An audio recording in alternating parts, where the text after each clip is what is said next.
प्रचंड ह्या ठिकाणी नावं कट करण्याचा प्रयत्न आणि षडयंत्र हे सत्ताधारी करणार आहेत. जसं आपण बंगाल आणि बिहारमध्ये बघितलं, डोक्यावरनं पाणी गेलं आणि आता लोकांमधून तुम्हाला उद्रेक आणि उठाव त्याचं पहिलं पाऊल कॉक्रोच जनता पार्टी होतं. कॉक्रोच जनता पार्टी ही सुरुवात आहे त्या रेव्होल्युशनची, त्या क्रांतीची. लोकांना व्यासपीठ अशी मिळत नाही म्हणून ते सोशल मीडियाचा आता वापर SIRच्या माध्यमातून एक्सरसाइज जी आहे ती महाराष्ट्रात सुरू झाली आहे. मॅपिंग सुरू झालंय. जून महिन्यापासून एन्युमरेशन फॉर्म देण्यात येणार आहे. तर आम्ही आज कलेक्टरला काँग्रेस पक्षाच्या माध्यमातून आमचे शहर अध्यक्ष, जिल्हाध्यक्ष, सगळे तालुका अध्यक्ष, सगळे ब्लॉक अध्यक्ष आम्ही भेटलो आणि कलेक्टरना निवेदन दिलं आणि विनंती केली की SIRची प्रक्रिया ही महाराष्ट्रात आणि सोलापुरात ही पारदर्शक झाली पाहिजे.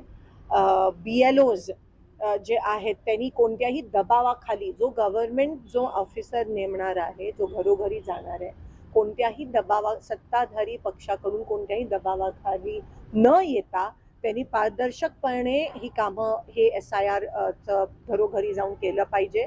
त्यासोबत जी नावं केली जाणार आहेत मुद्दामून, त्याच्यावर आम्ही शंका व्यक्त केली. त्या नावाची पण यादी आम्हाला प्राप्त झाली पाहिजे. तुमच्या माध्यमातून मी सर्व मतदारांना विनंती करते की हे जे BLOज आहेत ते तुमच्या घरी एकदा नाही 3दा येणार आहेत.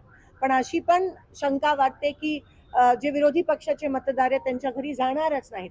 म्हणून मतदारांनी सतर्क राहावं. एन्युमरेशन फॉर्म हा सगळ्यांनी भरायला पाहिजे. जरी तुम्ही आधी मतदान केलं असाल तरीही EF एन्युमरेशन फॉर्म हा सगळ्यांनी भरणं गरजेचं आहे.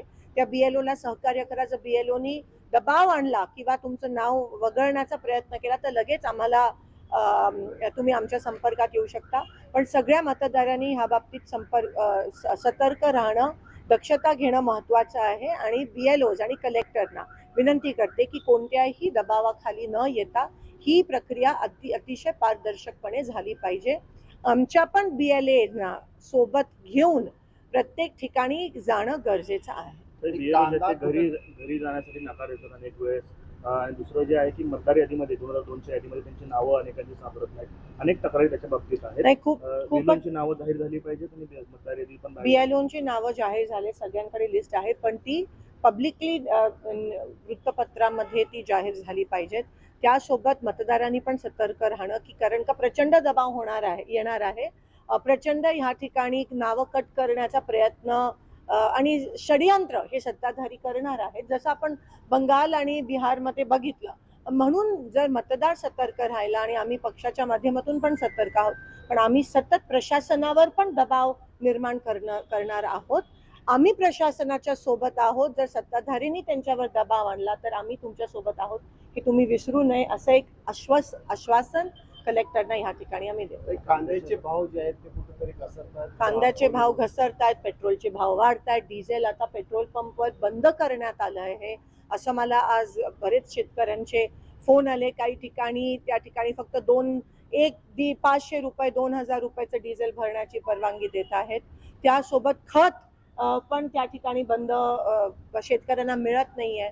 हे सगळं सुरू असताना आम्ही उद्या जन आक्रोश रस्ता रोको मार्केट यार्डामध्ये सगळे शेतकरी, कारण का जसं मी म्हणाली डोक्यावरनं पाणी गेलं आणि आता लोकांमधून तुम्हाला उद्रेक आणि उठाव त्याचं पहिलं पाऊल कॉक्रोच जनता पार्टी होतं. पण आता रस्त्यावर पण लोक उतरल्याशिवाय राहणार. सोलापूरच्या बाजारामधली एक पावती भरली शेतकऱ्याची 300 रुपये त्या शेतकऱ्याला भरावे लागले कांद्याचं. आणि अशी एवढी वाईट परिस्थिती आहे आणि कोणाचंही लक्ष या ठिकाणी नाही आहे. आपल्याला दिसून येतं सत्ताधारी मस्त आहेत आणि शेतकरी त्रस्त आहेत. तुम्ही काँग्रेस जनता पार्टीचा उल्लेख केला. त्यांनी संस्थापकाला जीवे मारण्याच्या धमक्या येत आहेत, त्यांच्या घराला पोलीस अमेरिकेत जाऊन मारण्याच्या पण धमक्या येत आहेत त्यांना. आणि तुम्ही बघू शकता की कोणत्याही प्रकारचा विरोध झाला की हे लोक कसे वागतात आणि अहंकारी किती झाले त्याच्यावरून कळतं. पण काँग्रेस जनता पार्टी ही सुरुवात आहे त्या रेव्होल्युशनची, त्या क्रांतीची. लोकांना व्यासपीठ अशी मिळत नाही म्हणून ते सोशल मीडियाचा आता वापर आणि 21 मिलियन फॉलोअर्स त्या काँग्रेस जनता पार्टीला मिळेल. ही सुरुवात आहे आणि हा उद्रेक तुम्हाला येणाऱ्या दिवसात दिसायला मिळेल, बघायला मिळेल.